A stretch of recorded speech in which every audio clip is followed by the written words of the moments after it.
son cœur pour comprendre, est-ce qu'on peut fermer cette porte-là? Les secrets des vainqueurs.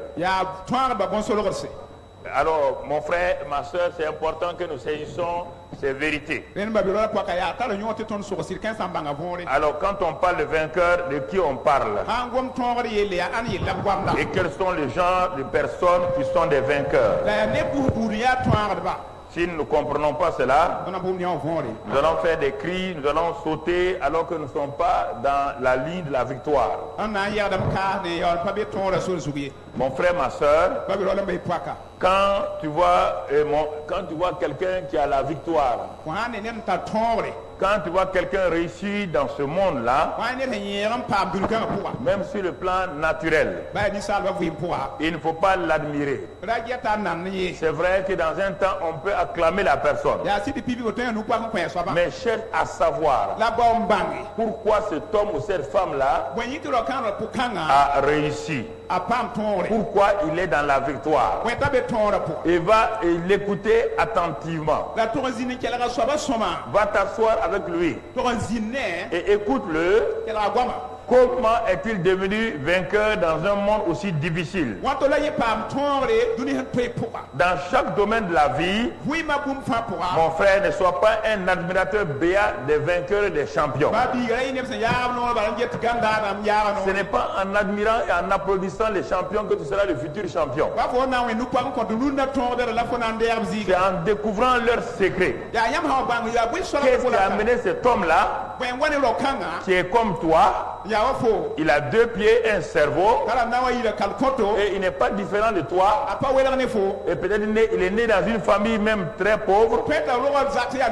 Qu'est-ce qui a amené cet homme ou cette femme-là à cette position qu'il a aujourd'hui, à l'influence qu'il manifeste dans le monde? Mon frère, ma soeur, c'est pourquoi il est important de comprendre les secrets des vainqueurs. Il est important de comprendre ces secrets-là, et cela va t'aider à aller de l'avant. Quand on regarde l'Ancien Testament, la Bible a parlé de beaucoup de vainqueurs, de champions, beaucoup de leaders champions. Et regardons Salomon, dans son domaine là où il a réussi. Mon frère, ma soeur, là où il a réussi, regardons-le. Quel est le secret de Salomon? Salomon avait plusieurs frères. Il avait des sœurs. Mais ce qui a fait le secret de Salomon, c'est quoi? Salomon est parti s'arrêter devant Dieu. Il a dit: Dieu, j'ai regardé attentivement David mon père, et j'ai vu que ce qui le caractérisait, il y a un élément qui l'a caractérisé beaucoup, c'est l'esprit de sagesse, d'intelligence et donc de connaissance. Alors, si je veux percer comme mon père David, si je veux être un homme comme lui, et que je n'ai pas les clés que tu lui as données, je n'ai pas les secrets de David, ça sera difficile pour moi d'être comme lui. Frères et sœurs, alors Salomon sait qui a donné la victoire, le secret, le succès à son père. Il a vu son père prier, il a vu son père crier à Dieu. Dans les temps de difficulté, il a vu son père parler à Dieu. Et en ce moment-là, mon frère, ma soeur, Salomon n'est pas allé à gauche, à droite. Il est allé là où son père est allé, dans la présence de Dieu. Salomon s'est arrêté là-bas et il a dit à Dieu: oh, je suis un jeune roi, je n'ai aucune expérience, mais je veux le succès de mon père David, et je sais que ce qui est le secret de mon père, c'était la sagesse, l'intelligence et la connaissance. Alors donne-moi, Seigneur, donne-moi la sagesse, afin que je conduise ton peuple certainement et sûrement, les secrets des vainqueurs. Il faut écouter ce matin attentivement. Tu vas comprendre. Si tu réalises ces secrets-là et que tu appliques ton cœur à les chercher profondément, Dieu va te les révéler. Alors quand il a prié, est-ce que Dieu a dit à Salomon qu'il est orgueilleux? Est-ce que Dieu l'a rejeté? Non, parce qu'il savait que Salomon par lui-même ne pouvait rien faire. Alors Dieu a accordé, il dit, ce que tu as demandé, c'est formidable. Tu as compris que le secret de ton père, ce n'est ni l'argent, ce n'est même pas la force. Non, le secret de ton père, c'est la sagesse. Car dans la main droite de la sagesse, quand la sagesse est là, il y a la longue vie.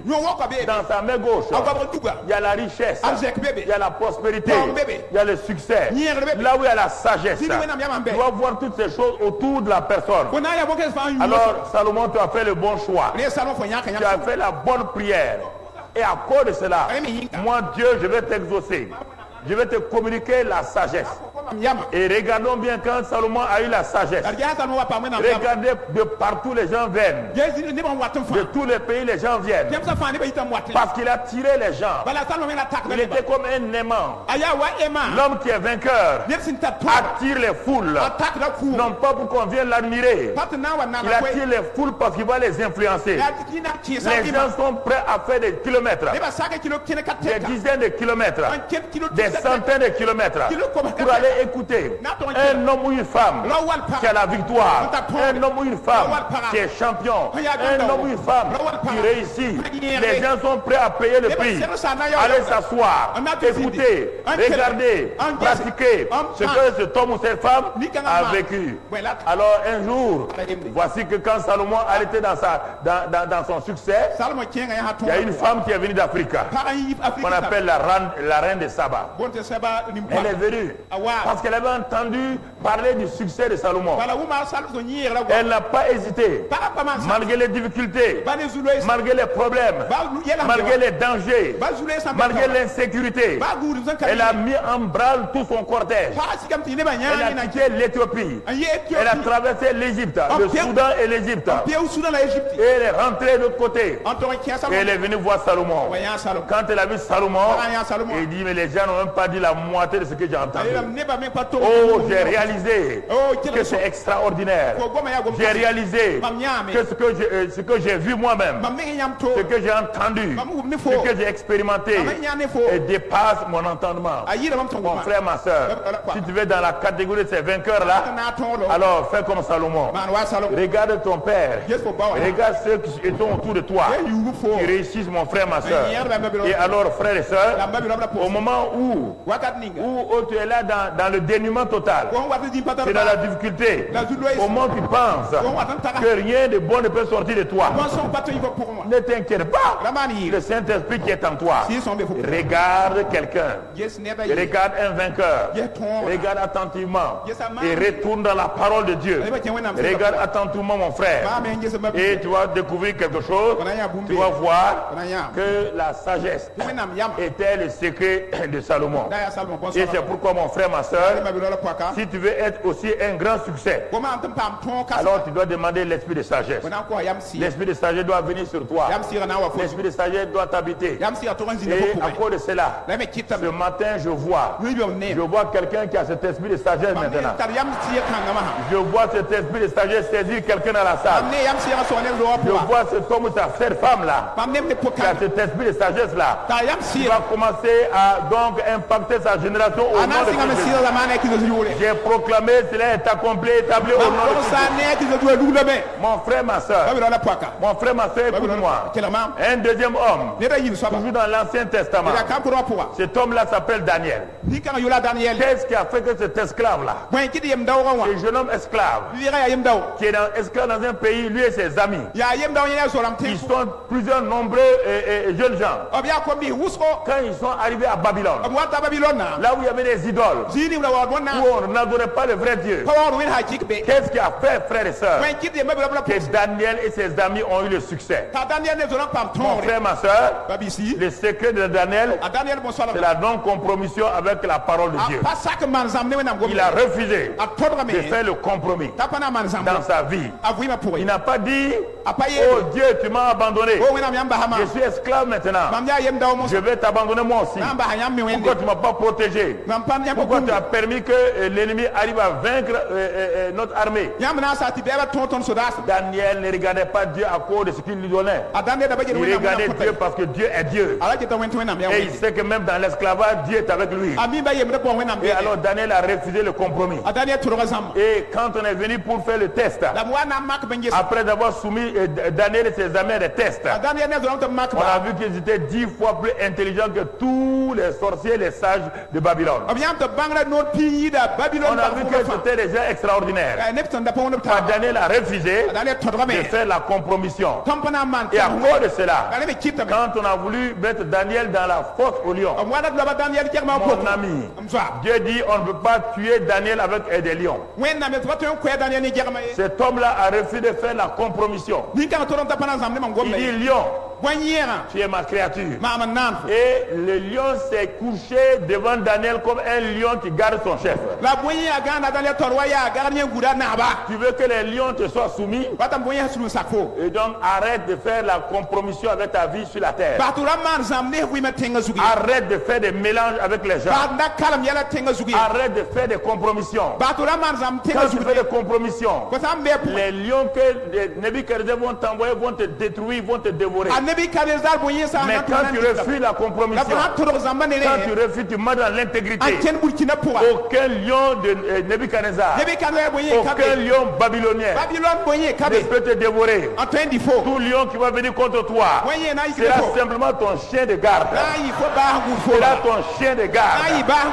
Aucun lion ne peut te détruire. Aucun lion ne peut te détruire. Frères et sœurs, le troisième homme, toujours dans l'Ancien Testament, il s'appelle David lui-même. Il s'appelle David.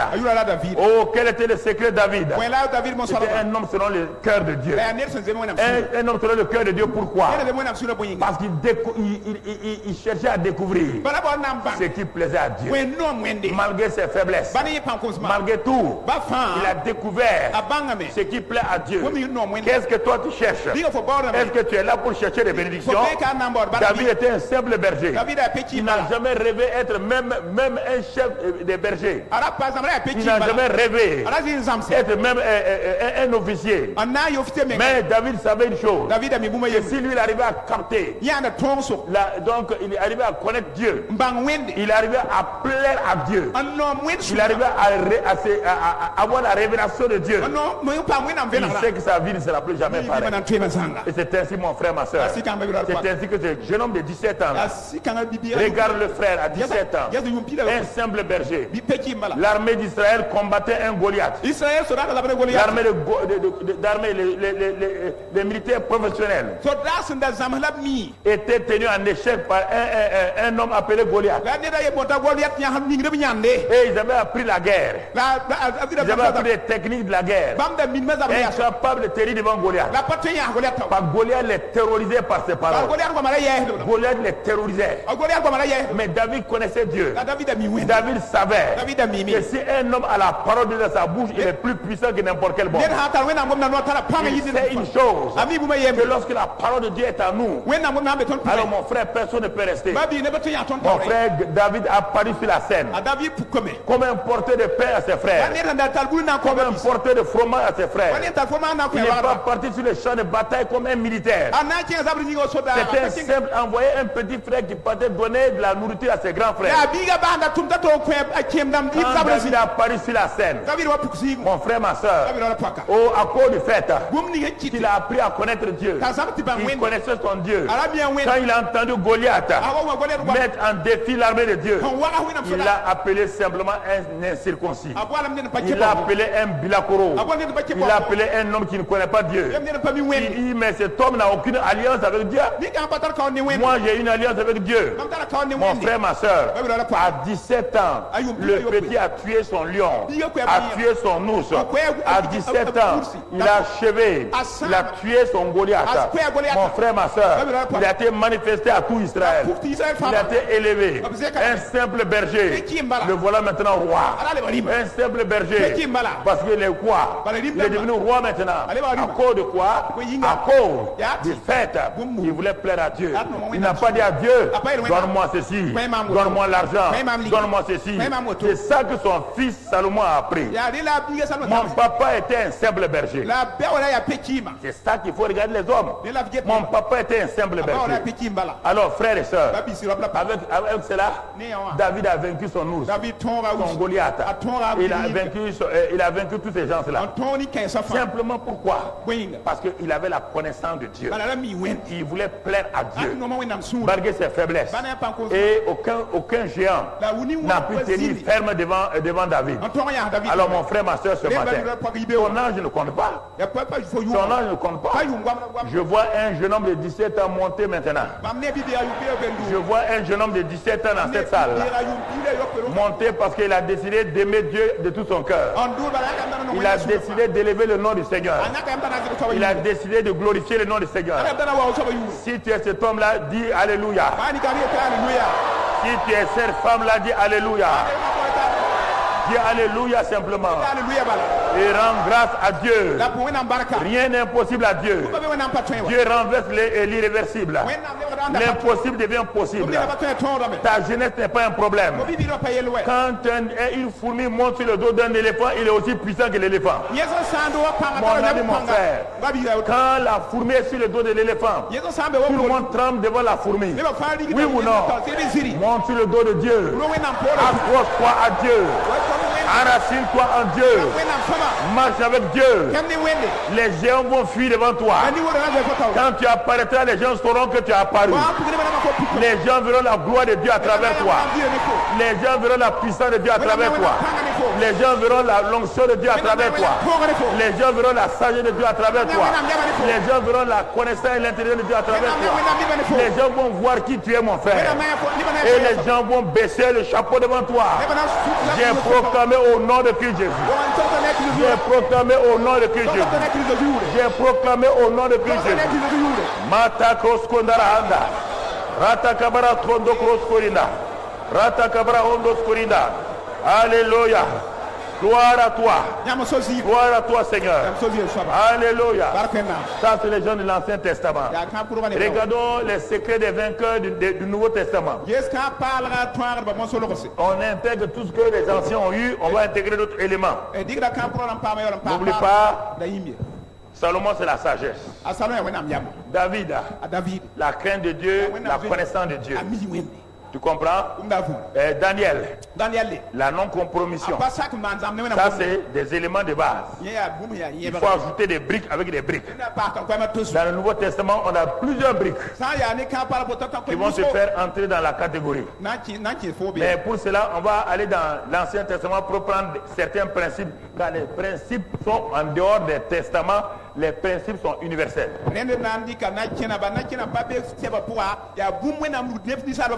On va le prendre dans Josué 1, verset, à partir du verset 5. À partir du verset 5. Tu vas voir les secrets. Ces secrets-là sont pour tout le monde, Ancien ou Nouveau Testament. Et ensuite, on va aller l'appliquer maintenant dans le Nouveau Testament.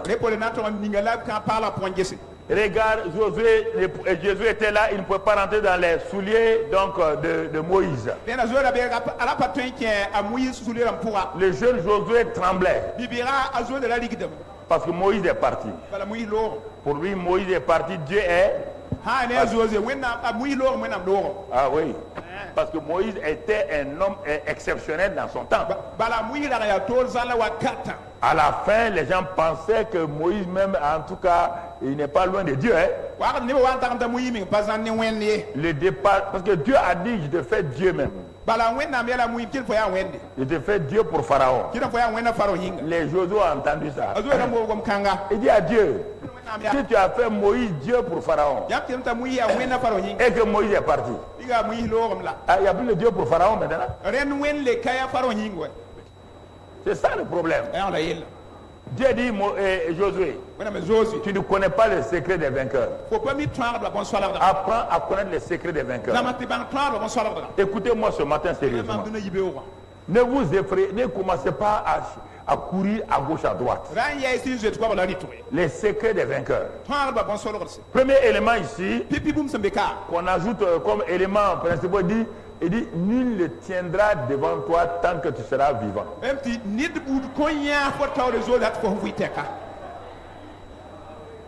Il dit, apprends, écoute-moi. Je serai avec toi comme j'ai été avec.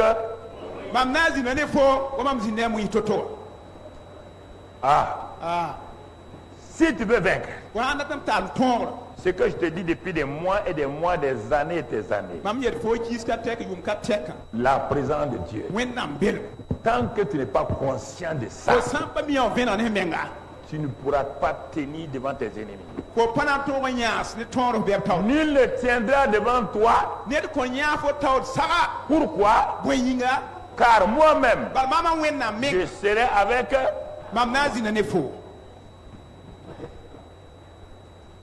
Est-ce qu'on a dit nul ne tiendra devant toi? Point. Non. Cela est lié à quoi? À la présence de Dieu. Dieu dit, comme j'ai été avec Moïse, assois-toi, tu as été quelqu'un qui était collaborateur de Moïse.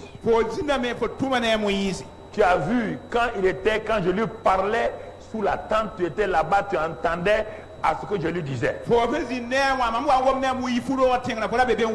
étais avec lui sur la montagne. Quand je voulais donner les 10 commandements, c'est vrai que tu n'entendais pas, tu étais à un niveau inférieur. Tu l'as suivi dans tout.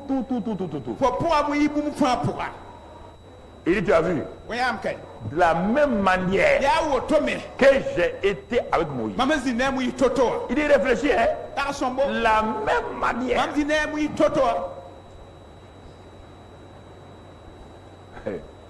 Ah, Seigneur. Je vais devancer avant d'arriver à mon message.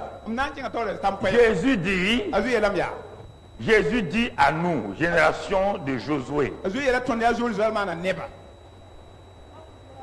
il dit, comme le Père m'a aimé, il vous aime de la même manière. Comme le Père m'a envoyé, moi aussi je vous envoie de la même manière. Ce n'est pas une promesse. C'est une déclaration. Une déclaration. Une déclaration. Est-ce que tu comprends ça? Parce que parfois vous êtes agité pour des choses qui ne marchent pas. On va faire ceci. Non. Il faut s'enraciner dans la parole. C'est pourquoi vous êtes troublé. Je vous pose la question. Si Dieu n'avait pas dit ça à Josué, est-ce que Josué pouvait faire des exploits comme il l'a fait? Alors, pourquoi vous voulez faire des exploits par la prière et le jeûne alors que Dieu ne vous a rien dit? Pourquoi vous voulez faire des exploits et par d'autres choses alors que la parole de Dieu n'est pas en premier place dans votre vie?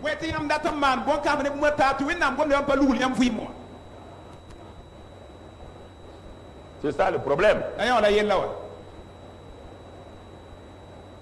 Comme avec Moïse, je serai avec toi. Ah, donc, Seigneur. Donc, tu vas ouvrir des fleuves devant moi. Il dit oui. J'ai ouvert la mer devant Moïse, non? Il dit, ah bon? Oh Dieu, tu veux dire que si je rencontre des géants, des pharaons, je vais les vaincre? Il dit, mais oui, comme Moïse a vaincu son pharaon. Ah non, Seigneur, répète-moi encore. Tu veux dire que j'aurai les mêmes signes, les mêmes produits qui me suivent, comme Moïse a été suivi? Je t'ai dit, comme j'ai été avec Moïse, c'est moi qui faisais le miracle. Je serai avec toi. Je n'ai pas cessé de faire des miracles.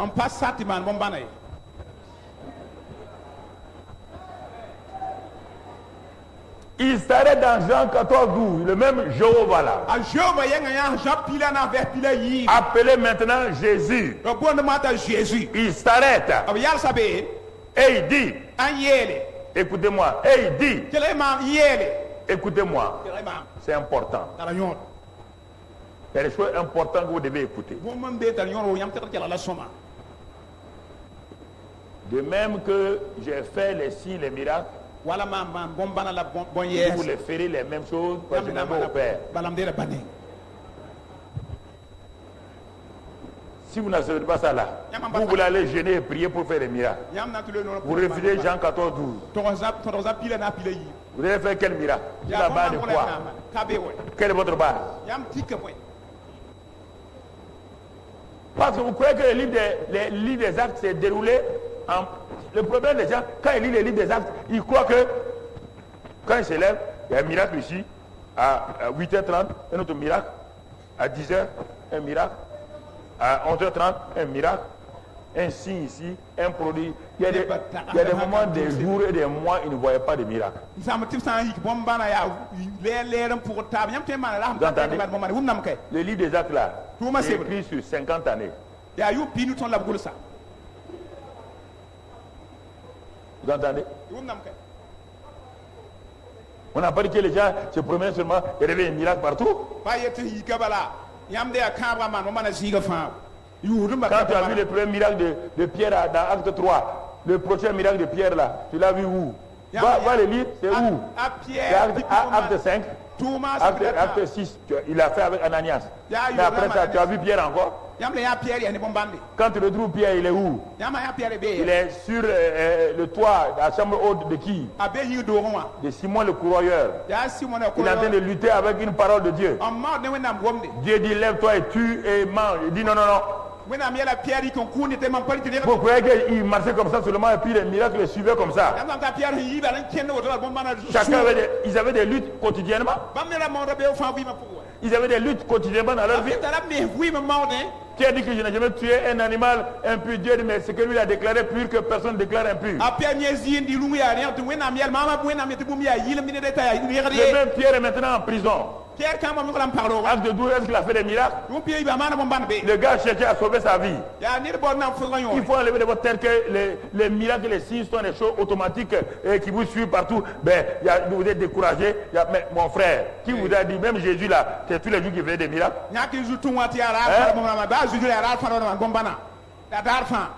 Les signes et les miracles sont faits quand il y a une nécessité, un besoin réel. Chaque fois qu'il y a un besoin réel et que Jésus rencontrait les gens de foi, il a rencontré beaucoup de foules, mais il a rencontré peu de gens de foi. Tu as déjà vu un pharisien avoir une bénédiction avec Jésus? Tu as vu un scribe avoir des bénédictions avec Jésus? Alors, parce qu'on suit Jésus qu'on va voir des miracles. Tous les miracles que Jésus faisait, les pharisiens disaient quoi? Il les faisait par qui? Par Belzébul. Vous croyez que tout le monde croit à ce que vous faites là? Vous croyez que tout le monde croit à ce qu'on fait? Vous croyez à ça? Mon frère, ma soeur, s'ils n'ont pas cru à Jésus, ils ne vont pas croire à nous. Ils n'ont pas cru au bois vert, ils ne vont pas croire au bois sec. Mon frère, ma soeur, il y a des choses que tu veux suivre. La victoire, c'est de dépasser tes ressentiments, c'est de dépasser aussi tes sentiments. Quand les gens te critiquent, quand les gens te gênent, quand les gens, il faut les dépasser. La victoire, c'est ça aussi. Il n'y a pas un dans l'Ancien Testament comme dans le Nouveau Testament qui n'a pas été rejeté. Moïse a été rejeté par son peuple avant qu'on le reconnaisse. Vous avez parfois une idée, vous croyez aux gens qui se promènent, qui veulent distribuer des miracles comme des petits pains et on vous flatte. Vous croyez à ça? C'est ça le problème. On veut vous distribuer les miracles. Vous croyez que si c'était comme ça là, le monde, il y a longtemps, le monde aurait été changé. Alors tu comprends? Il dit à Josué, ne crains point. Donc, Josué avait quoi? Il avait quoi? Il avait peur, oui ou non? Tu as peur, oui ou non? Alors, pour qu'il puisse faire des miracles, il faut d'abord qu'il guérisse à quoi? Il faut qu'il guérisse sa peur. Les secrets des vainqueurs. Il y a des choses qui doivent eux-mêmes dominer. Il y a des choses qui doivent se passer.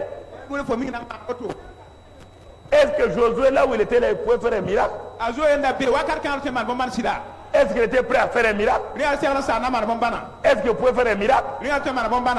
Parce que la peur est une foi négative. Et la foi, la peur produit le contraire de la foi. C'est pourquoi Dieu enlève la peur de ton cœur. Il enlève la crainte de ton cœur. Il te donne la paix qui surpasse toute intelligence. Et à partir de ça maintenant, tu veux commencer à opérer. Donc Dieu a lutté d'abord avec Josué pour enlever la peur. Si tu lis le verset 6, tu verras ça là-bas. Et le verset 7, on continue. C'est toujours là, prends courage et ne crains point. Fortifie-toi. Fortifie-toi. Il est en train de travailler l'homme intérieurement. Il est en train de travailler l'homme intérieurement. Maintenant, au verset 8. Verset 8. Maintenant, les secrets et donc qui peuvent agir, les secrets actifs qui activent. Il y a les secrets passifs que Dieu dépose en toi. C'est je suis avec toi. Ne crains point. Comme j'ai été avec Moïse, je suis avec toi. Comme j'ai été avec Jésus, je suis avec toi. Même chose, on a la même chose. On n'est pas un frère à Josué. Au contraire, notre Moïse est supérieur, notre Moïse Jésus est supérieur à Moïse. Nous les Josué sommes supérieurs aux Josué de l'Ancien Testament. Nous avons les mêmes paroles, les mêmes paroles. Alors donc, il te dit maintenant, il dit que ce livre de la loi, c'était avec Moïse, avec Moïse et Josué. Que ce livre que tu tiens dans ta main là,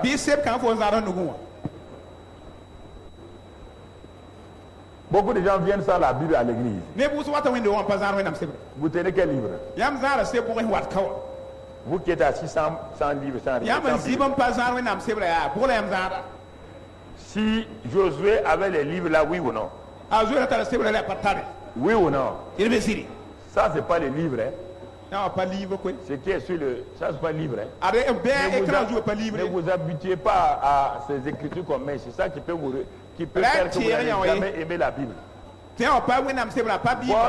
L'ennemi principal des chrétiens modernes, c'est le cellulaire et les écritures sur l'écran. Parce qu'ils n'ouvrent plus la Bible. Il ne vient plus à l'église avec une Bible. Il n'écrit plus rien.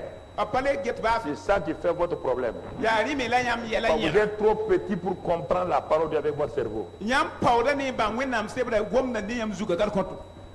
Comprenez, frères et sœurs? Regardez que ce livre-là, seul, c'est quel livre? Le livre était loin de lui. Quand on dit que ce livre-là, c'est le livre était où? Hein? Dieu est en train de montrer un livre, non? Le livre était sur la montagne. Le livre était à Jérusalem. Le livre était où? Dans les bras de qui? Que ce livre-là,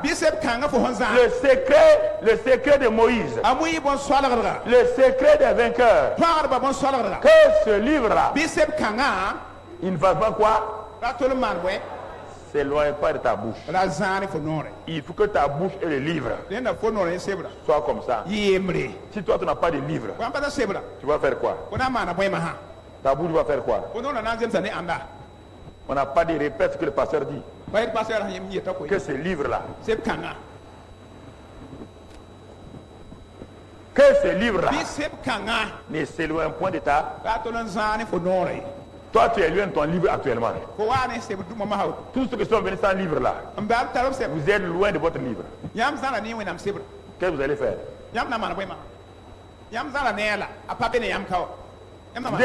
Vous êtes loin de votre livre.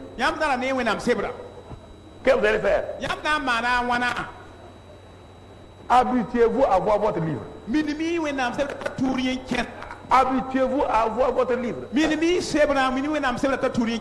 ce livre-là, de la loi, en ce temps on appelle la loi, au-delà on l'appelle la Bible, ne s'éloigne point de ta. C'est-à-dire que tu ne dois pas la lire en acquiesçant avec ta tête, tu la lis avec ta.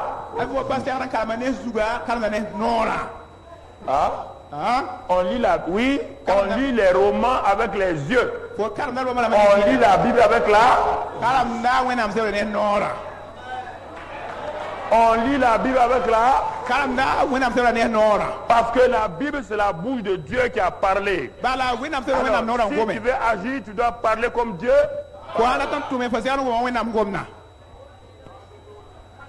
Que ce livre-là ne s'éloigne pas de ta bouche. Et ensuite, autre secret, médite le jour et nuit. Fais-le repasser dans tes pensées, dans ton cœur. Repasse-le. Ce que ta bouche dit là. Remplis ton cœur avec ça. Remplis tes pensées avec ça. Parce qu'elles vont transformer tes pensées. Elles vont redimensionner tes pensées. Tes pensées sont tordues. Tes pensées viennent des coutumes et des traditions qui annulent la parole de Dieu. Si tu veux changer, que tes pensées, ta bouche parle, tes pensées soient renouvelées, ton intelligence soit renouvelée. Romains 12, 2. Par la parole.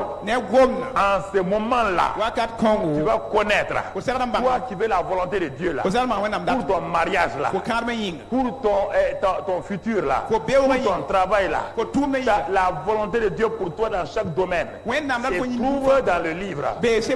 Mais le livre que tu auras parlé avec ta bouche, le livre que tu auras médité dans tes pensées, tu vas te rendre compte. Toi tu voulais tel travail, mais quand tu commences à méditer la parole, à la proclamer, tu vas voir que tes pensées, Dieu amène tes pensées tout doucement à s'éloigner de ce travail-là qui est un danger pour ta vie spirituelle. Tu aimais ce travail-là, mais en méditant la parole de Dieu, tu vas te rendre compte que ce travail-là n'est pas un bon travail. Tu vas laisser tomber. Mon frère, ma soeur, tu vas laisser tomber. Toi qui as des caves d'alcool, un chrétien qui vend de la bière et choses, ça c'est peut-être un faux chrétien. Un buveur de bière.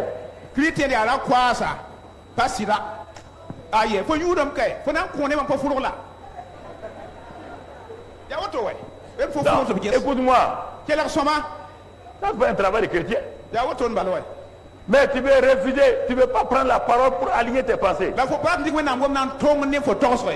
Dieu a un travail pour toi. Plus.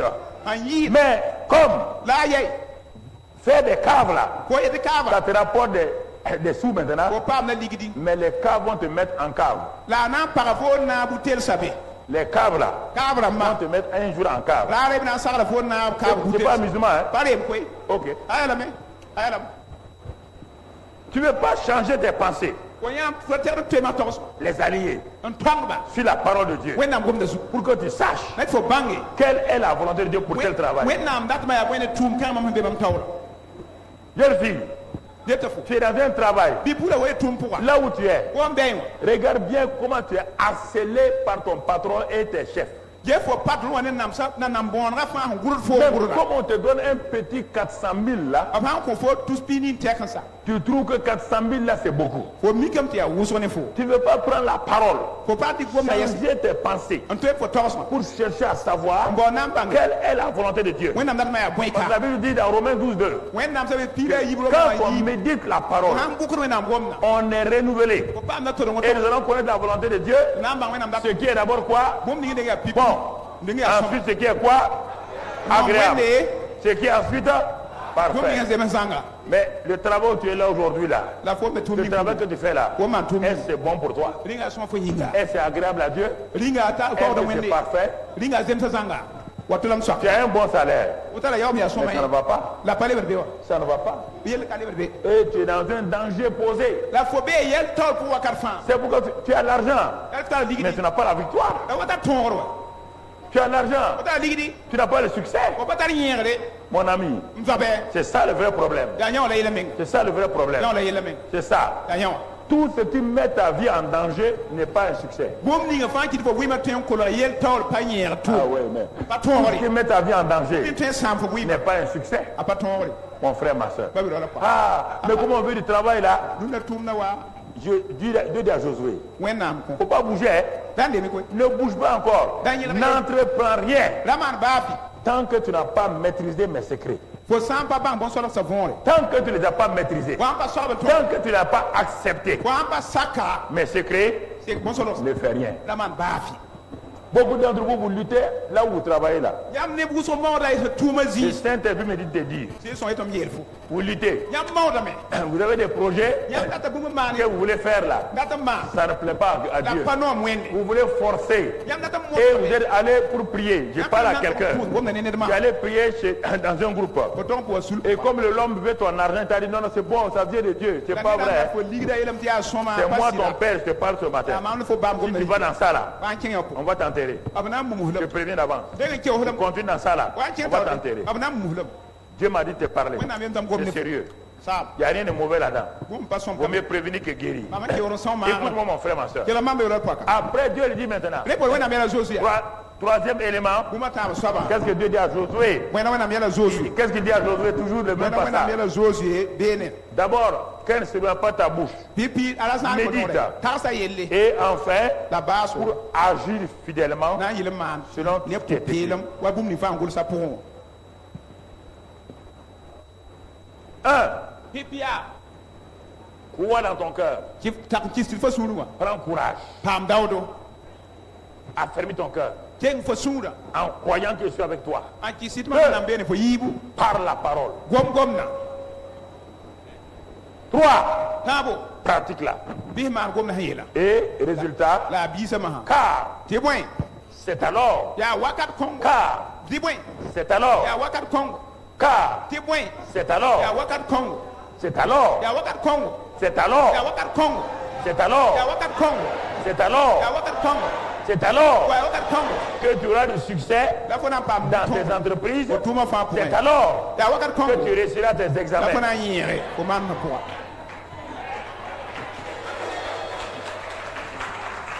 Jeune fille, ne va pas vendre ton corps pour le BPC, car le BPC là, que tu auras avant ton corps là, tu ne pourras même pas vivre 5 ans pour jouir ton BPC. Au moment où on te donne le BPC, cet homme là, il sème en toi la maladie. Dieu m'a dit de parler ce matin. Tu es en train de mettre ton futur, ton BPC ne te servira même pas. Ni ton baccalauréat, ni aucun de tes diplômes.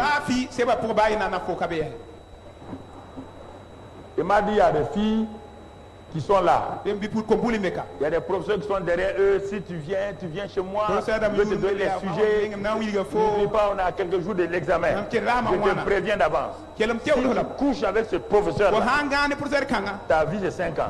Ensuite, quand tu vas pleurer, personne ne priera pour toi. Ton BPC ne te servira à rien, ni ton BEP, ni ton baccalauréat. Est-ce que tu m'entends ce matin? Je suis venu te parler, mon frère. Dis à cet homme-là, monsieur, gardez vos sujets. Tu es prévenu, hein? Tu es prévenu. Il ne faut pas dire après qu'on ne t'a pas prévenu. Voilà mon frère. C'est alors que tu. C'est alors que tu. En faisant quoi? Premièrement, crois dans son cœur. Deuxièmement, parler par ta bouche. Troisièmement, agir. C'est alors que je réussirai. C'est alors que je réussirai. Je réussirai. Tu entends mon frère, ma soeur? C'est des paroles que Dieu m'a données pour vous. Ce n'est pas de l'amusement, mon frère. C'est des paroles que je te donne. Comme tu aimes la prophétie, je suis en train de te prophétiser. Mon frère, ma soeur, écoute une chose.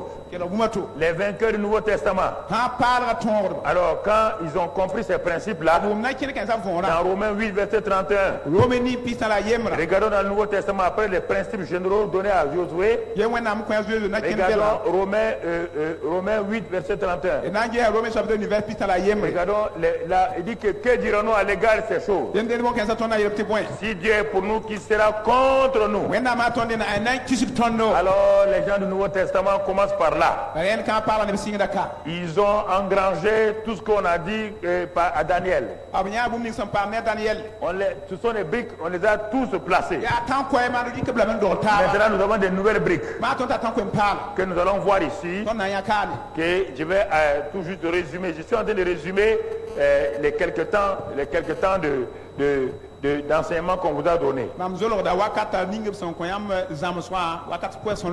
Qu'on vous a donné. Et c'est pourquoi ces 6 premiers mois-là, les 3 livres qui concernent les 6 premiers mois sont là. Voir Christ tel qu'il est, délivré.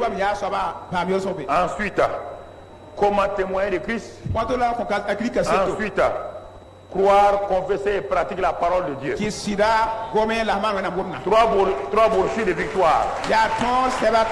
3 brochures de succès. Ils ne sont pas difficiles à lire. Ils sont vraiment excellents. Des petits livres. Tu prends ça, voir Christ tel qu'il est. Ensuite, comment témoigner de Christ? Croire, confesser et pratiquer la parole de Dieu. Si tu as ça dans ton sang, n'importe où tu vas, tu médites ça et tu pratiques mon frère. Tu verras la grâce de Dieu dans ta vie. Tu comprendras beaucoup de choses. Ça va t'aider à progresser, à aller de l'avant. Mon frère, ma soeur, regarde quelque chose dans ce passage-là. On ne va pas tout lire, on va aller de l'avant. On va progresser. Mon frère, ma soeur, la Bible dit à nous, Jésus nous dit clairement, il dit, voici je suis avec vous tous les jours jusqu'à la fin du monde. Le Père a dit à Josué, je serai avec toi. Ça c'est le futur. Si tu fais ça, tu fais ça. Josué n'a pas dit le futur. Jésus n'a pas dit le futur. Il dit, voici je suis avec vous tous les jours jusqu'à la fin du monde. Est-ce que tu es inférieur à Josué? Ce que le Père a dit à Josué, le Fils d'abord dit à toi. Est-ce que Josué avait le Saint-Esprit? Nous avons un privilège par rapport à Josué. Nous avons la parole et le. Nous avons la parole et le. Alors, il a dit, il est avec nous tous les jours. Alors, comment celui qui est avec nous tous les jours, on peut échouer? Si Josué n'a pas échoué, il n'a pas Dieu en lui. Il n'a que l'esprit sur lui. Mon frère, ma soeur, il n'a que la loi. Si Josué a pu réussir avec la loi, il n'y a pas de parole. Il n'y a pas de parole de grâce. Il n'y a pas de Saint-Esprit en lui. Josué a vaincu. Toi, tu as la parole de grâce. Tu as le Saint-Esprit. Tu as la personne du Saint-Esprit en toi.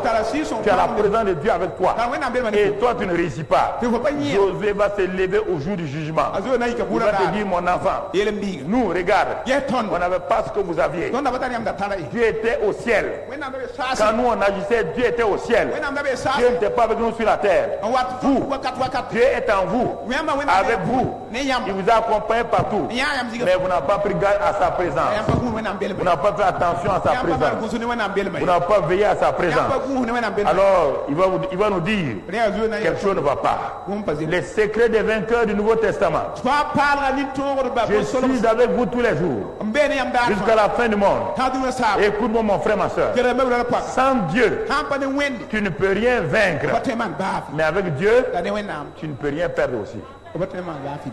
Et tu m'entends? Écoute-moi, tu n'as pas compris. Sans Dieu, tu ne peux rien vaincre. Mais avec Dieu, tu ne peux pas perdre aussi. Quand Dieu est là, tu ne peux pas perdre. Si Dieu n'est pas là, tu ne peux pas gagner. Tu comprends ça? C'est pas bien rentré. Tant que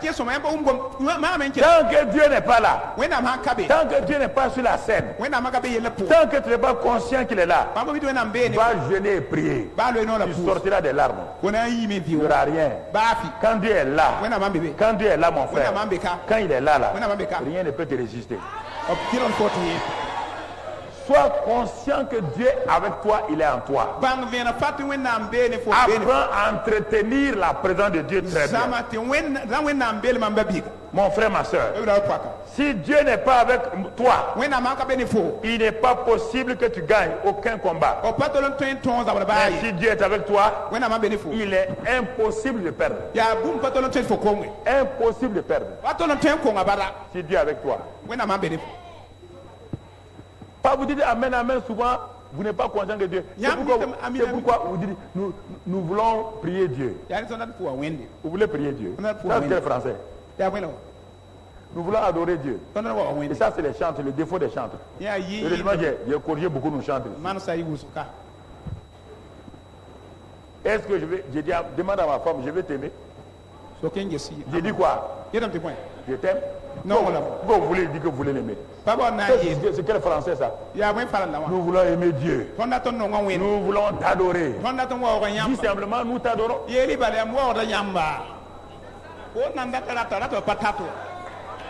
Nous t'adorons. Je sais de quelle église, de quelle dénomination évangélique vous avez présent. Je sais, je viens de là-bas aussi. C'est eux qui prient comme ça. Seigneur, nous voulons t'aimer. Aime-moi. Arrête, tu veux m'aimer, tu veux m'aimer. Aime-moi seulement. Aime-moi. Est-ce qu'il y a une différence, oui ou non? Vouloir aimer quelqu'un, tu l'aimes? Pourquoi vous dites ça? Dieu dit, mais bon, ok. Bon, comme Dieu, ça fait 15 ans, vous voulez m'aimer, vous ne m'avez pas aimé encore. Il y a des Français spirituels qui n'ont aucun sens. Nous voulons aimer Dieu. Nous aimons Dieu. Dieu a voulu nous aimer. Dieu nous a. Donc aimez-le. Pourquoi vous voulez dire autre chose? Pourquoi vous voulez dire autre chose? Pourquoi vous voulez prier? Nous voulons te prier. Je vous écoute. Seigneur, nous voulons te prier. Arrête, il faut retirer le micro. Nous sommes là pour prier Dieu. Nous ne voulons pas prier Dieu. Si tu veux prier Dieu, c'est que tu n'as pas commencé encore. Tu vas commencer quand? Commence. Nous te prions. Nous te prions. C'est dans le groupe de prière, et puis de l'autre côté là, vous ramassez tout ça là, vous verrez. Vous ramassez des choses pour venir nous empoisonner. Hein? C'est le jour des fêtes des mères. Maman, je vais t'aimer.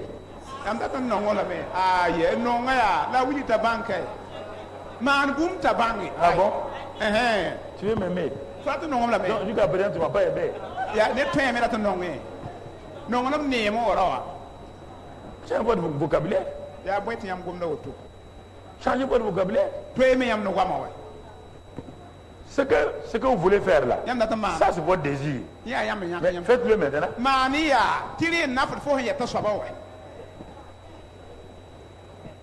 Quand vous voulez aller acheter du riz en ville, à la maison vous dites, bon, nous voulons aller acheter du riz ou non?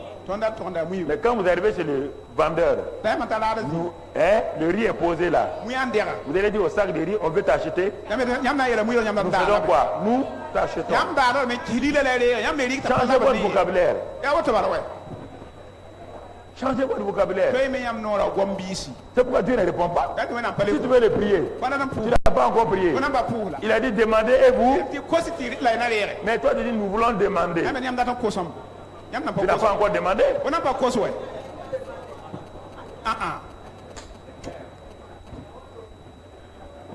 Les conducteurs de prière là, changez ça. Si vous entendez quelqu'un des hommes dire non, on est là pour prier. Il faut aller te préparer, nous on veut prier. Non, je vous ai dit ça il y a longtemps, c'est pas aujourd'hui. Hein. Il y a plus de 15 ans, je vous dis ça. Frères et sœurs, c'est important. Si Dieu est avec nous, qui sera contre nous? Faites tout pour que Dieu soit avec vous. Ce qu'il a dit là. Il dit si tu fais ça là, sa présence est réelle. Sa présence est effective. Sa présence ne te fera jamais défaut. Non mon frère. Non ma soeur. Non. Ne fais pas comme Samson. Dieu lui a dit tu es né avec ma présence. Tu es né avec ma présence. Quand tu es né, avant que tu ne naisses, j'ai dit à ton père et à ta mère que ton secret, le secret de ta puissance, c'est pas l'onction qui vient sur toi. Non. Ma présence devance l'onction. Mais l'onction se manifestera chaque fois quand tu vas reconnaître et honorer ma présence. Tu comprends? Le gars est né avec l'onction inclus dans quoi? Dans la présence du Saint-Esprit. Écoutez-moi. Les parents lui ont dit ça. Hein? Il dit, hé petit, écoute-moi. Tu vois tes cheveux là. Nous les avons mis en tresse exprès. On a tressé ça en stress. En tresse exprès. Pour que chaque fois que tu vas mettre ta main là, tu saches. Tant que les tresses sont là, qui est là? Qui est là? Les jours qu'il n'y aura pas de tresse, ces jours-là, il n'y aura pas qui? Mais c'est ça, écoutez-moi. Parce que vous ne prenez pas Dieu au sérieux. Vous avez cru que c'est amusement. Samson en grandissant, il a trouvé ses parents vieux jeux. Mais au lieu de rester dans la pensée de Dieu, quand on partait chercher une femme pour lui, il était derrière ses parents. Brusquement, un jeune lion, dans toute sa force, a apparu. Dieu a dit à Samson, à ses parents, que tant qu'il y aura ces cheveux-là, il est invincible, oui ou non? Il est invincible, oui ou non? Tant que les cheveux sont là, Samson est quoi? Quand le lion a apparu, est-ce que c'est un problème pour Samson? Il y a quoi sur la tête? Quand il y a ça, il y a qui? Il a pris le lion là, il a fait quoi?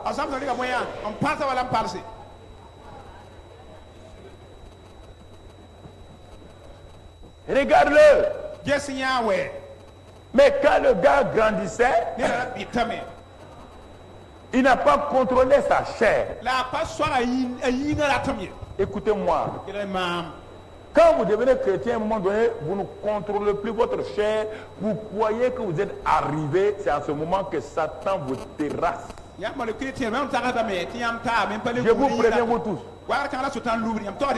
Il n'y a pas de garantie pour quelqu'un. La vie chrétienne, c'est chaque jour. La victoire d'hier est pour À chaque jour suffit ça. Il a grandi. Il a vu 200 renards être liés par un seul homme sans être mordu. Il a lié 200 chiens sauvages, queue par queue. Il a mis le feu. Samson est là. Tu t'imagines? Avec une mâchoire d'âne. Il prend une mâchoire d'âne. Même les anges disent ça c'est trop. Dieu dit c'est pas trop. Tant qu'il a ça, vous allez voir le résultat. Une mâchoire. Il a détruit combien de personnes? 1000. Est-ce que quelqu'un a pu le poignarder? C'est ça aussi la garantie de la présence de Dieu. Écoutez-moi. Écoutez-moi. Pourquoi plusieurs d'entre vous, vous perdez votre victoire sur la route? Parce que vous ne veillez pas, parce que vous êtes entré dans une dimension où vous pensez que le succès apparent que vous avez, les victoires que vous avez, l'exaucement de vos prières là, ça suffit. Ça suffit aujourd'hui, ça ne suffit pas pour demain. À chaque jour,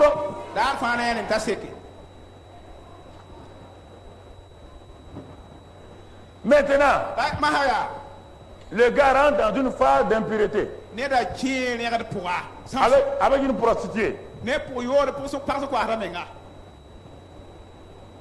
Quand il a fini la prostituée, on dit Samson. Ils sont là. Il s'est levé en pleine nuit, il a fait quoi? Il a pris les grandes portes de la ville. Il est parti enlever les portes là. Mettre sur ses deux épaules, monter sur la colline, aller poser là-bas. Est-ce que ça c'est dans le programme de Dieu? Ce qu'il a fait dans le programme de Dieu. Satan a dit à ses démons, continuez, on va la voir. Le chemin qu'il a pris maintenant là, s'il ne cesse pas ça là, on va la voir. Après ça, la chair est toujours là. Les secrets est là. Il y a une guerre entre le secret et la chair. Satan a maintenant préparé quelqu'un d'autre. Appelé Delilah.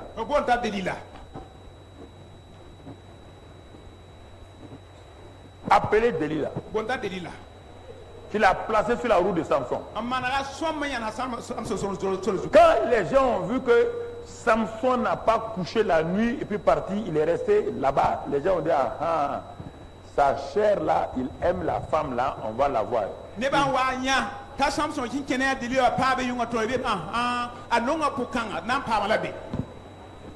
Ils ont dit à la femme, cet homme là, nous le voulons. Nous le voulons. Nous sommes prêts à payer le prix. Parce que nous voulons cet homme là. Faites attention, hein. Ok. Faites attention, hein. Et là, maintenant que la chair a pris, il est convaincu que même s'il fait n'importe quoi, Dieu est avec lui.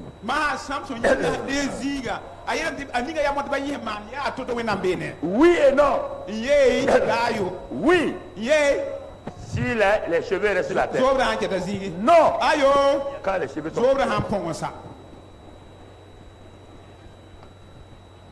Delilah flatte l'homme. Il aiguise ses 500. Il aiguise ses 500. Jusqu'au jour de Samson. Tu es un grand champion.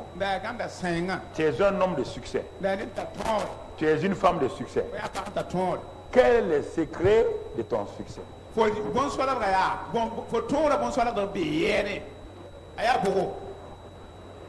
Le secret de mon succès, c'est que chaque matin, je me tiens dans la présence du Seigneur,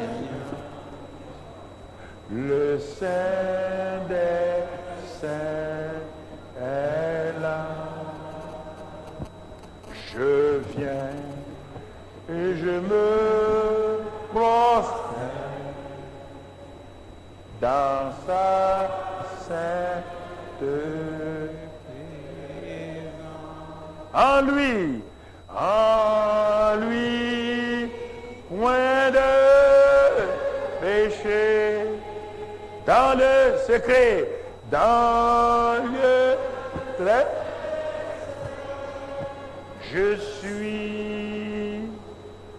Je me tiens dans la présence du Seigneur,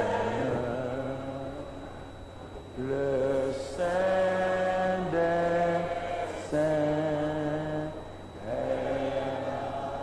Mon secret, je me tiens dans sa présence. J'aime sa présence. Je me tiens là. Et cette présence m'accompagne. Oh, mais c'est pas trop. Mais toi, tu ne peux pas sortir, t'amuser avec nous un peu. Ah, quand même, faut pas exagérer. Non, on peut aller manger quelque chose à côté. Mais tu viens, on va aller manger un peu. Je me tiens à la présence. Ah non, mon ami, je sais ça, je sais. Tout le monde sait que tu es saint. Tout le monde sait que tu es sainte. Mais un homme comme toi, une femme comme toi, quelqu'un de valable comme toi, doit sortir quand même. On doit voir quelques sorties. Quelques sorties. Bon, pour vous faire plaisir, je vais sortir. Mon ami, en ce temps, Satan a placé ses agents. Il a placé ses agents.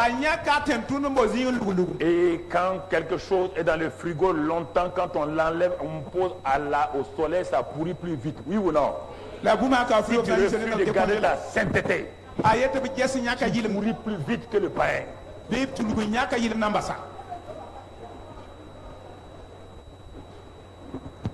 S'en va. On lui colle une fille. On lui colle une fille. Tu viens servir. Tu sers. Tu donnes à manger. Ah, mais ta chemise est belle. Hein? Où tu as fait ça? Mais tu es un gars bien. Hein? Tu es bien là.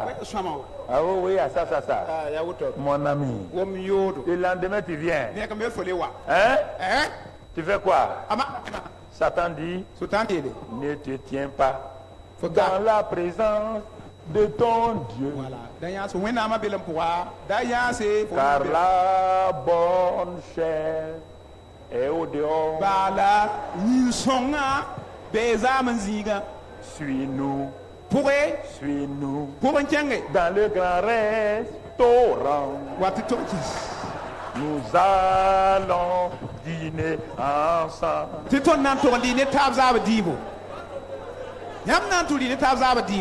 Dans ce monde plein de péché, nous sommes dans un monde libre. Nous nous tenons bras dans les bras, hommes et hommes, femmes et femmes.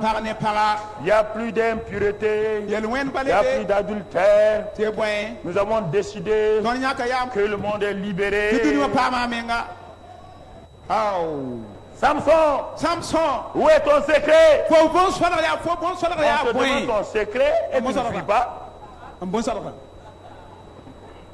On te demande ton secret dans la maison de tes ennemis, tu ne fuis pas. Ça veut dire que tu as faibli. Deux fois, la femme a dit où est ton secret? Tu as menti. C'est ça. Elle a appelé les Philistins. Ils sont venus. Dès la première fois, tu devais faire quoi? Ça veut dire elle veut quoi? ta vie. Faites attention. Le plus grand coureur du monde. Il est très rapide. Très rapide.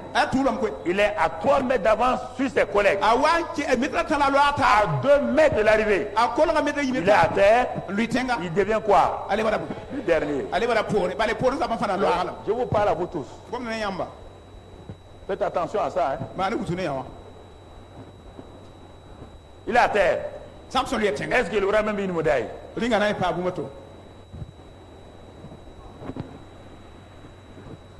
C'est ça, mon frère. Samson. Quel est ton secret? Quel est ton secret?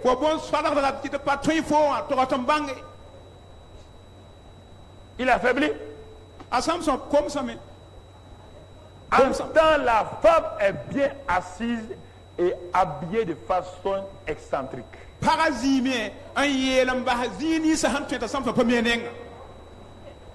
Je vais te donner 3 millions et la femme dit je ne veux pas 3 millions.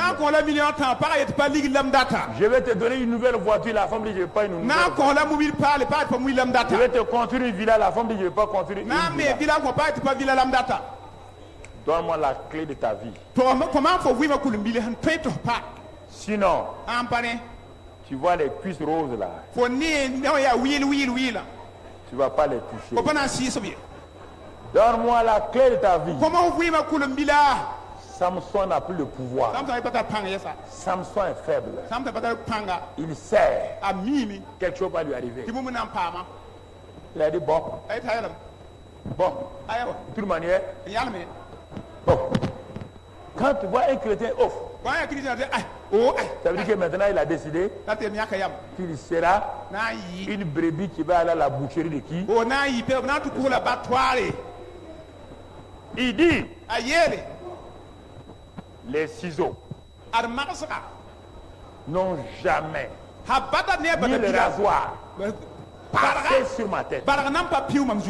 Le jour le ciel dit ah non, il ne va pas livrer les secrets. Papa bon Dieu assis, les anges attrapent leur tête.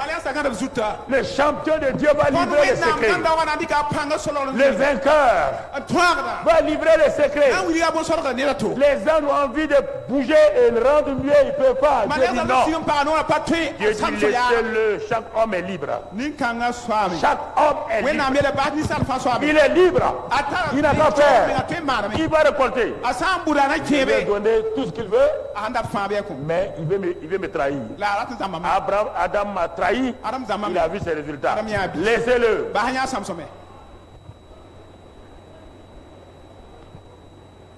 Il a livré. Dalila l'a endormi. On a rasé sa tête. Elle dit Samson. Les Philistins sont là. Il dit je me lèverai. Il s'est levé. Mais qui est parti? Qui était parti? Avec Dieu, l'impossible devient possible. Sans Dieu, le possible même.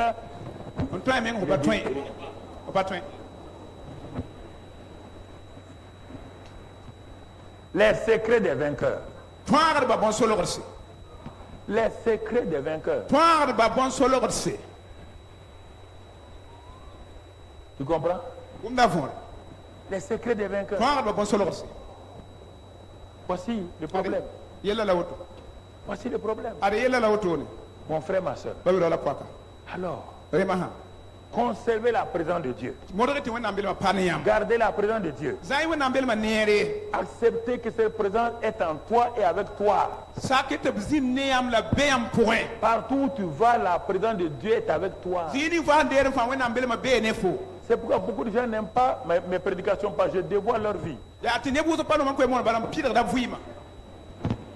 Les gens veulent prêcher des choses, ils ne veulent pas entendre ces vérités-là. Les chrétiens intellectuels veulent entendre cette vérité-là. Mais ils sont prêts à faire des grandes conférences. allez, ils ne veulent pas entendre ce que je viens de dire. Le premier secret, comment entretenir la présence de Dieu, honorer sa présence en s'éloignant du péché, c'est ça qui garantit.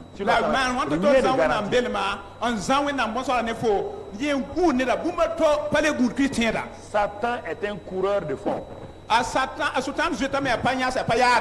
Il n'est pas pressé. Tu peux commencer à courir les 1500 mètres. Tu auras la médaille d'or des 1500. Satan va t'inviter à courir le marathon. Dans le marathon, tu vas le trouver à la tête là-bas, il t'attend. Il t'attend à la fin du marathon.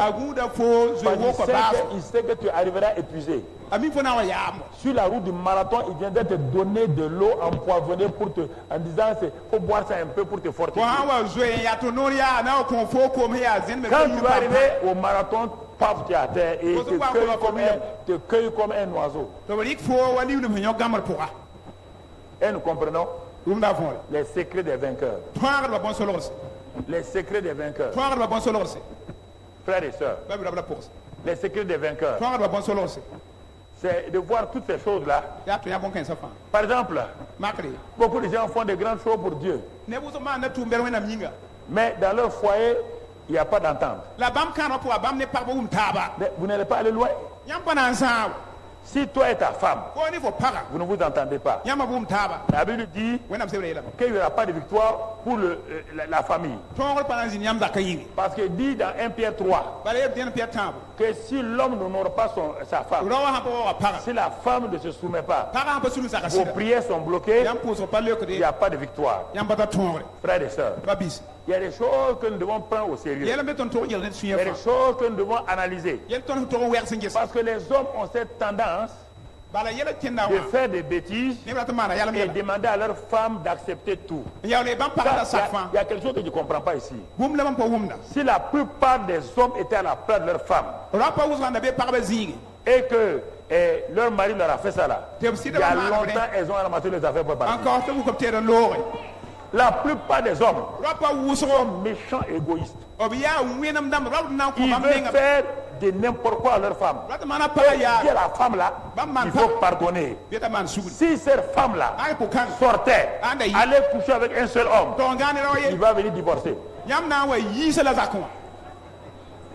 Il faut que vous soyez sérieux et homme. Vous êtes sérieux. C'est ça qui bloque vos affaires.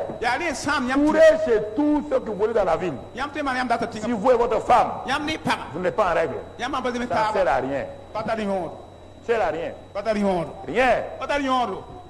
Vous pouvez servir à n'importe quoi. Vous pouvez être diacre.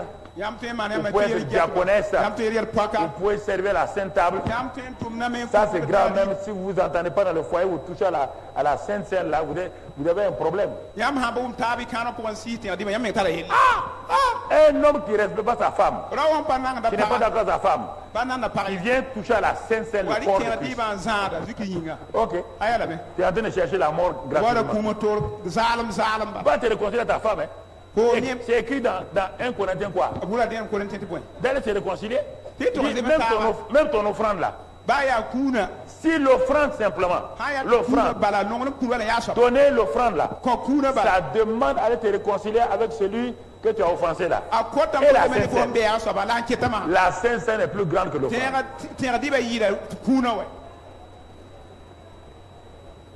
C'est-à-dire que tu es en train de dire aux gens que tu es en train de donner le corps de Jésus qui est mort pour réconcilier les gens. Et au moment où toi tu donnes la Sainte Seine, tu es en bagarre à ta femme. Toi et ta femme, vous êtes séparés.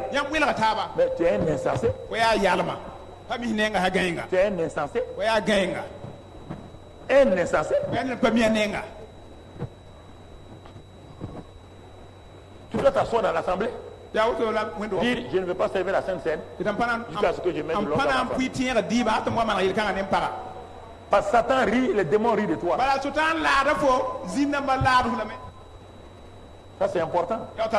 Les secrets des vainqueurs. Vous voyez, ça ne sert à rien de crier. Ça ne sert à rien. Les secrets des vainqueurs. Voici les vainqueurs. Mon frère, ma soeur. Ça c'est important. Très important. Très important. Il faut dire à ton mari.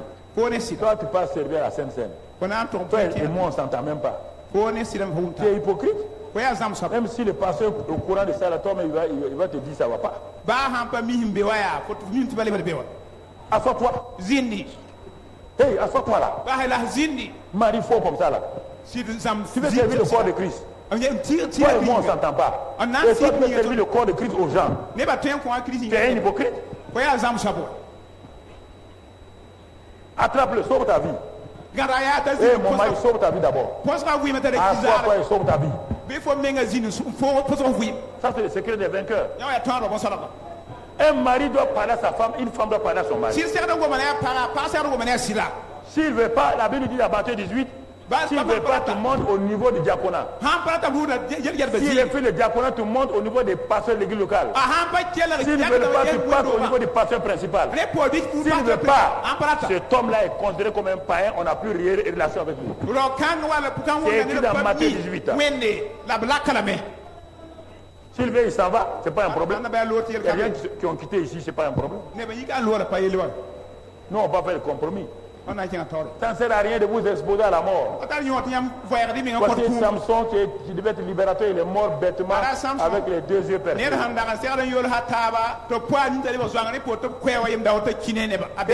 Que Dieu nous garde. Que Dieu nous aide. Mon frère, ma soeur, quand la présence de Dieu est là, remplis ta bouche de la parole de Dieu et parle-la. Car les muets ne peuvent rien avoir. Il y a des chrétiens trop muets. Ils sont muets, ils ne parlent pas. Ils ne parlent pas la parole de Dieu. La Bible dit, remplis ta bouche et parle, confesse. Il dit, par tes paroles, tu seras justifié, tes paroles, tu seras condamné. La plupart des chrétiens parlent au dehors quand ils ne doivent pas parler. Au moment où ils doivent la fermer, ils ne la ferment pas. Au moment où il doit parler, il ne parle pas. Le gouvernement a fait ça. Le gouvernement a entendu. Tu as entendu? Le gouvernement a fait ça. La police a fait ça. On te dit de parler, parle la parole de Dieu. Tu ne parles pas la parole de Dieu. Tu parles du gouvernement. Est-ce que tu es gouvernement? Est-ce que tu es ministre? Est-ce que tu es policier? Bénis-les. Pourquoi vous voulez parler au dehors? Parlez au dehors. Parlez au dehors. On te dit parle. Remplis ta bouche de la parole. Par la parole. Par tes paroles, tu seras justifié. Par tes paroles, tu seras condamné. Et toi, tu parles au hasard. Et ta vie est condamnée. Toi-même, tu es ton propre juge. Tu es ton propre juge. Non, mon frère. Dans Romains 10, qu'est-ce qu'il dit? Il dit quoi dans ton cœur? Confesse pas ta bouche. Et tu seras justifié. Et tu es sauvé. C'est en parlant. Comprends le sozo. Le sozo, ça veut dire salut, délivrance, prospérité. Toutes ces choses-là viennent par le sozo. En parlant. Quand tu parles, mon frère, les choses s'accomplissent. Israël, pendant les combats contre Goliath, ils n'ont pas parlé. Et quand ils ouvraient leur bouche, c'est pour se condamner. Vous avez cet homme-là, il est venu pour nous défier. Il ne parlait jamais et se condamnait. Quand David a apparu sur la scène, il a refusé de parler comme Israël. Il a refusé, littéralement. À tel point qu'on lui a dit qu'il est orgueilleux. Qu'il est orgueilleux. Quand vous parlez, on vous dira que vous êtes orgueilleux. Les frères David ont dit que tu es orgueilleux. David dit, je ne suis pas orgueilleux. Moi, je parle la parole de Dieu. Je dis ce que Dieu a dit de dire. Je suis plus que vainqueur. Il dit, je parle. Je vais dire. Je vais parler. Je vais parler. Et il a commencé à parler à Goliath. Il a parlé à Goliath. Il a dit les paroles de Dieu. Dieu est avec moi. À cause de cela, je vais couper ta tête. Je vais l'offrir aux oiseaux du ciel. Et le monde entier saura que le Dieu d'Israël est le vrai Dieu. Et c'est ça que nous avons honte de dire. Quand vous êtes en ville, vous parlez n'importe quoi. Vous avez honte de dire que Dieu d'Israël est le vrai Dieu. Vous avez peur de dire que votre Dieu est le vrai Dieu. Vous avez honte de Dieu. Et pourtant, vous priez, Dieu aussi ne répond pas. Vous avez honte. Quand on dit des conneries, vous répétez les conneries. Mais quand on dit de parler Dieu, vous refusez de parler Dieu. C'est des choses importantes que vous devez comprendre. Dieu ne veut pas être avec quelqu'un qui a honte de lui. Quelqu'un qui ne veut pas dire ce que lui dit. Ah oui. Toi, tu es ce Karambili là. C'est vous qui confessez. Tu m'emmènes là-bas de temps en temps. Tu es disqualifié. Tu es disqualifié. Tu viens t'asseoir là, tu n'auras rien. Tu ne m'as pas reconnu, tu as refusé de reconnaître Dieu. Tu viens faire quoi? Change d'église, va ailleurs. Tu ne me reconnais pas, tu vas recevoir quoi? Tu me réunis devant les gens. Et tu réunis mon Dieu. Je suis disciple de Karambili, il y a quoi? Toi, tu es disciple de tel marabout, il y a quoi? Tu es disciple de tel féticheur, il y a quoi? Moi, je suis disciple de Karambili, il y a quoi? Chacun est disciple.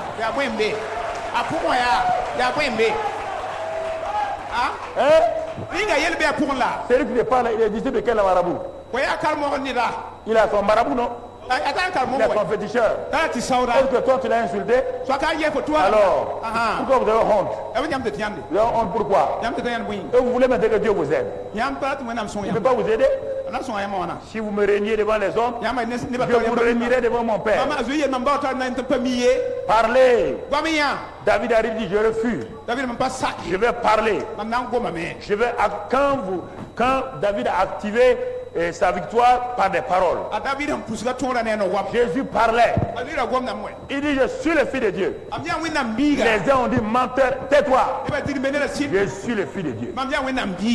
Je suis le chemin. On dit c'est faux. Je suis la lumière du monde. On dit tu fais un faux témoignage. Il dit je vais continuer à parler. Sans moi personne ne peut aller au Père. Il faut être courageux comme Jésus.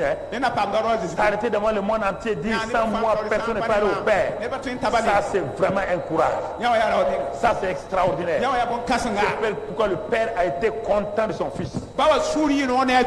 C'est ça mon frère, ma soeur. Il dit je suis la vérité. Je suis le chemin. Je suis la vie. Il parlait. Il ne cachait pas. Celui qui vient à moi à la vie éternelle. Celui qui croit en moi à la vie éternelle. Il parlait. Et je suis le sauveur. Ça s'est passé oui ou non? Il n'est pas sauveur. Parce qu'il a dit. On voit qu'il dit autre chose. Il dit non, c'est moi le sauveur. Mon frère, ma soeur, faux intellectuel, vous ne voulez pas parler de Jésus. Vous avez honte de Jésus. Et quel intellectuel ça? Et quel intellectuel ça? Mon frère, ma soeur. Et maintenant, alors les vainqueurs parlent. La parole de Dieu. Les vainqueurs parlent. Ils parlent sur eux-mêmes. Ils parlent sur leur famille. Ils parlent sur leurs études. Ils parlent sur leurs examens. Ils parlent chaque fois. Les vainqueurs parlent. Proclament. Et troisièmement, enfin, les vainqueurs pratiquent la parole de Dieu. Ils pratiquent la parole de Dieu. Ça veut dire quoi? Pratiquer la parole de Dieu. Les vainqueurs s'arrêtent. Ils sont en plein échec. Ils sont arrêtés. Rien ne marche. Rien ne marche.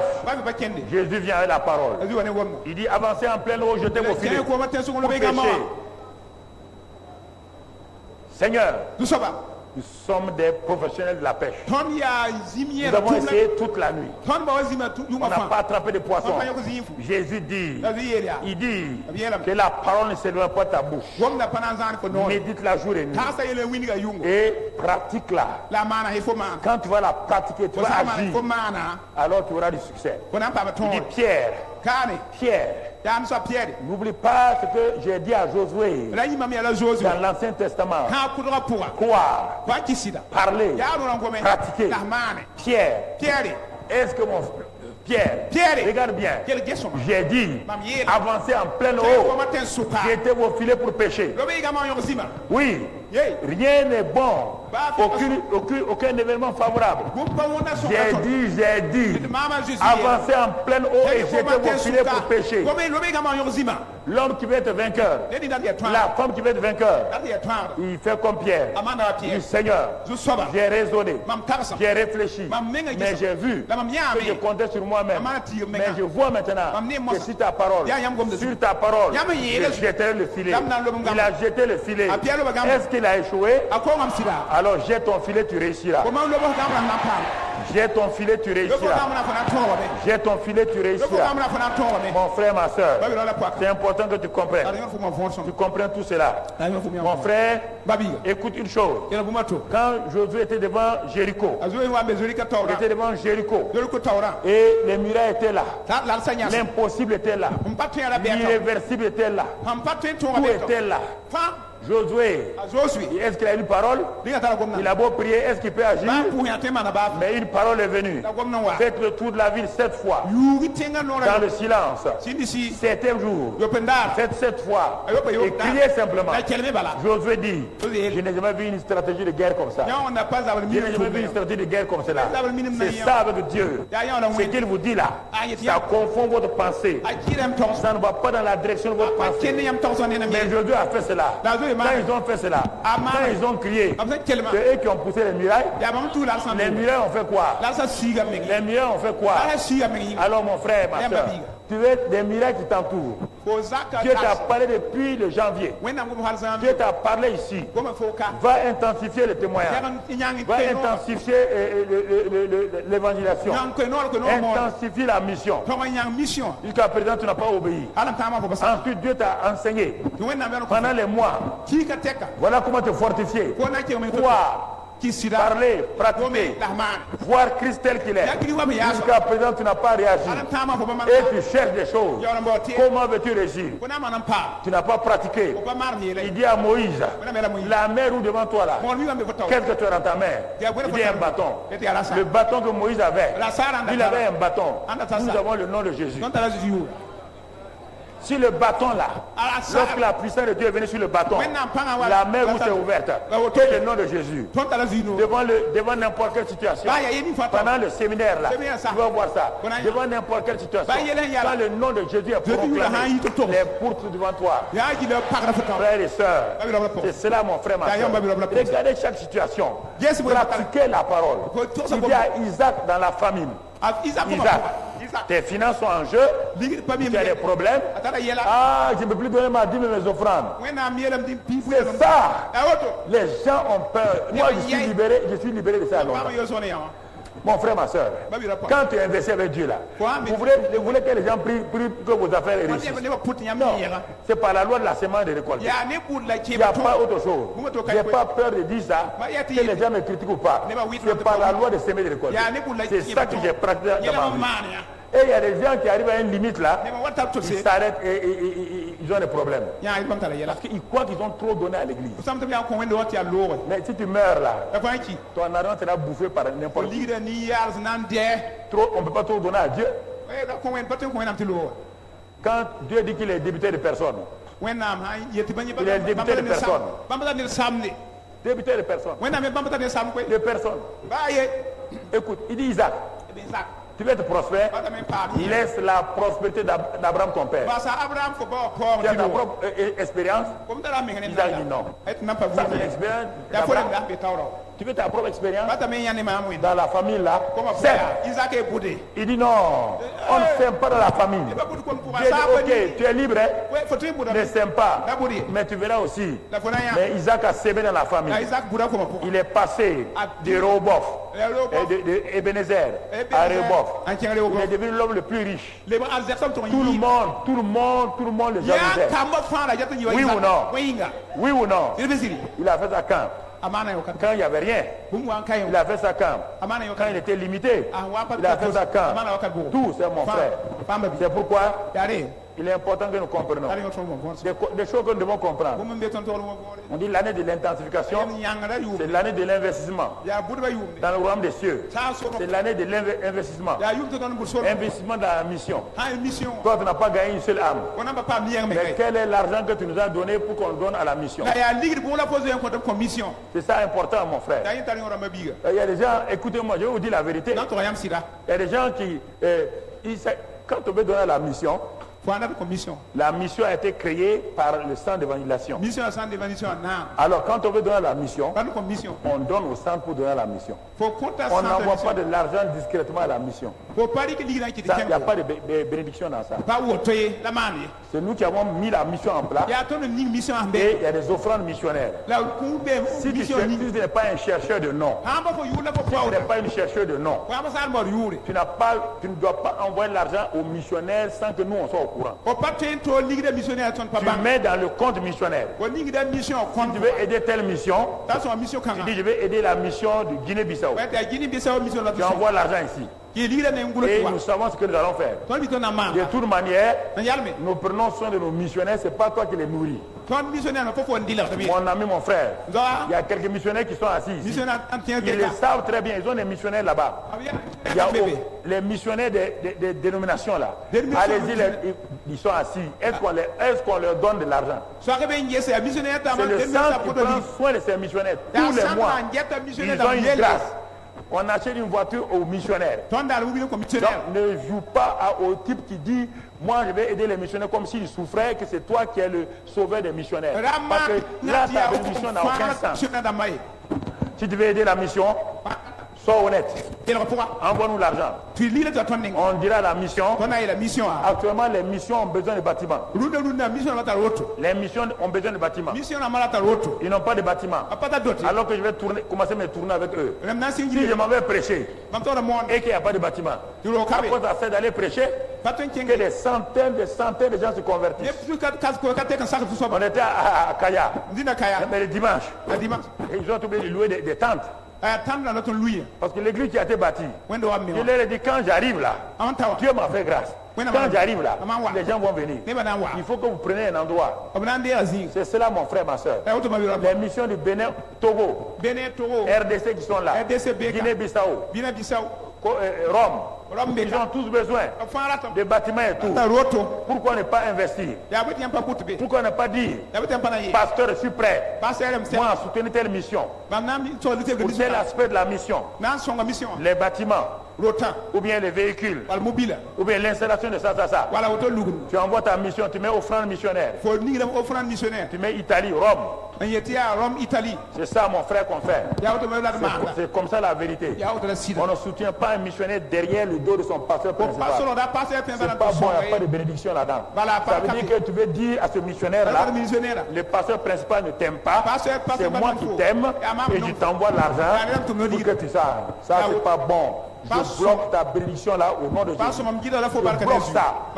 Je bloque ça. Tu es un munafika. Tu es un munafika. Je te dis ça clairement. Je n'aime pas ça. Je n'aime pas ça. Parce que tu es un munafika. Si tu veux soutenir la mission, fais-le avec intégrité, avec honnêteté. Tu veux envoyer des vêtements, on va envoyer. On fait des paquets. On leur envoie. Tu veux envoyer une voiture, viens seulement. Tu veux leur faire quoi? Tout ça ensemble, on va les envoyer. On va les dire c'est telle soeur ou tel frère qui a donné ça. Ne t'inquiète pas, on va les donner et tu seras béni. Mais n'agis pas derrière nous. Je parle à des gens maintenant pour que vous sachiez. J'ai horreur de ça et tu as horreur de ça. De passer derrière notre dos comme si on maltraitait nos missionnaires. Au Burkina ici, montre-moi l'église qui tient ses missionnaires. On indexe leur grâce divine sur la vie du pays. Chaque missionnaire touche au moins 6 fois ce que nos pasteurs touchent au Burkina. Alors, pas jour Mounafika. Je préfère vous dire ça face à face. Donc si vous voulez soutenir les missionnaires, tu veux une voiture pour eux. Mission du Bénin. J'ai un car. Mission du Bénin. Ils ont besoin de 6 millions actuellement. Ils ont besoin de 6 millions pour ouvrir la grande église. Mission du Togo. Ils ont besoin de 6 millions. Mission de RDC. Ils sont en train de faire l'extension à l'intérieur du pays. Mission d'Italie. Toutes ces missions-là. Si tu es un Gandago, envoie-moi ton chèque bientôt. Dès que je vais rentrer dans mon bureau, envoie-moi ton chèque. Envoie-moi ton chèque. Envoie-moi ton chèque dans mon bureau. Je vais prier pour toi. Tu auras le double encore. Et tu pourras donner mieux encore. Frères et sœurs, voilà ce que je vais vous dire ce matin. Que la grâce de Dieu soit avec vous. Écoute-moi mon frère. Parce qu'on commence le séminaire. Ça c'est pour finir la fin des enseignements. On va commencer le séminaire. Donc, mercredi. Par le achevé de Christ, le pouvoir a changé de. Le pouvoir a changé de. Viens écouter et pratique ce qu'on te dit. Tu verras que le pouvoir a changé de main. Par l'œuvre achevée de Christ. Nous, on ne se base pas sur nous, hein. On ne se base pas sur moi, on se base sur personne ici. Nous nous basons sur Christ. Christ, le roi des rois, le Seigneur des seigneurs, le Dieu de victoire, le Dieu de grâce. Que la victoire vous soit donnée au nom de Christ. Que vous soyez dans l'armée des vainqueurs au nom de Christ. Que la victoire dans tous les domaines vous soit donnée maintenant. Que la grâce de Dieu vous accompagne. Que la paix de Dieu repose sur vous. Que la bonne santé de Dieu soit sur vous. Que la victoire soit votre partage. Qu'en toute chose, vous serez là dans la prospérité. J'ai prié, j'ai scellé. Au nom de Christ Jésus. Amen. Amen.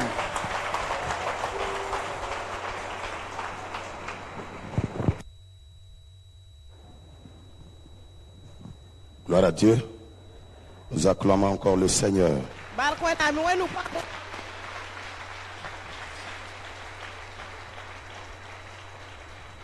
Nous rendons grâce à Dieu ce matin pour ces secrets qui nous ont été révélés afin de pouvoir